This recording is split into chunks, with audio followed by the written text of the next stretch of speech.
thank you so much for speaking with us. Thank you so much.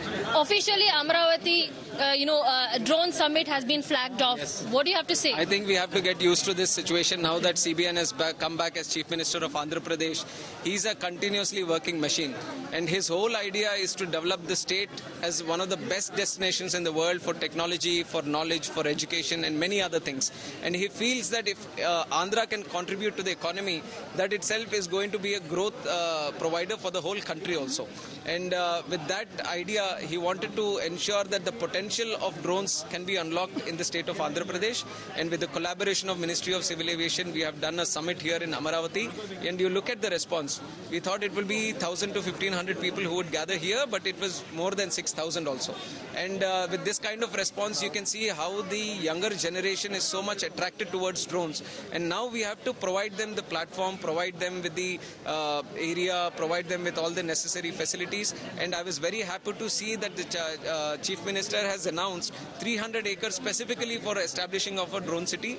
And we are also with this idea that if there can be some kind of centers or these areas or specific zones that can bring in manufacturing, investment, or let it be R&D, testing. So all these, if they can bring into an integrated model, that is going to be a game changer for the whole industry. And I believe that what Chandrababu Naidu ji, what he is doing and also what he is saying is going to be a lot of value to especially the drone industry.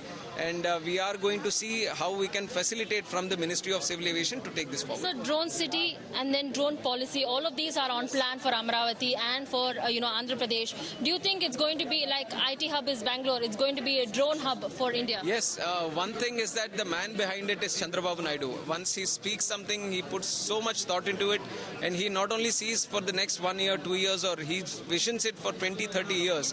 So he can sense a technology which is going to be useful 20 years ahead of time, and he wants to build the foundation right now itself. And that is exactly what I'm seeing with the drone policy here. Many people might not understand it, but he is taking the feedback from the industry itself. It is a draft policy they have put forward.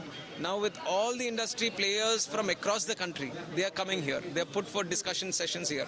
Feedback is being taken from them, and once they're given all the feedback, they want to formulate it and they want to create the best policy in the country itself.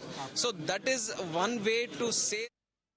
Recently, we've seen a lot of, bomb alerts and threats that have come up. How is the ministry trying to curb all of this? Yesterday also I've mentioned that whenever these incidents happen, our first and foremost thing is that we don't compromise on the safety and security aspect. Whatever protocol is there, whenever we receive these kind of threats, that is going to be strictly followed. In fact, once this happened, we have increased the security measures also. We have increased the surveillance at the airports or in the overall aviation sector. Saying that we are seeing that most of them are hoax. All of them are hoax. And once we are doing it, we see the inconvenience that it is being created for the airlines, especially financially, and also the passengers losing out on time, the inconvenience, the frustration they had to go through. I sympathize with all that. So we are trying to see what better procedures can be brought in. So whenever these kind of calls happen, how best we can efficiently delegate the powers of each and every institution which is involved. Suppression of unlawful activities in civil aviation. Suaska Act is there, so we are looking at an amendment in that. So we have put forward those things to the concerned departments. Once we get their briefing, we are going to see what next, how to go proceed on this one. All right, so you heard from the Civil Aviation Minister on what the government now intends to do as far as that big headache of hoax calls concerned.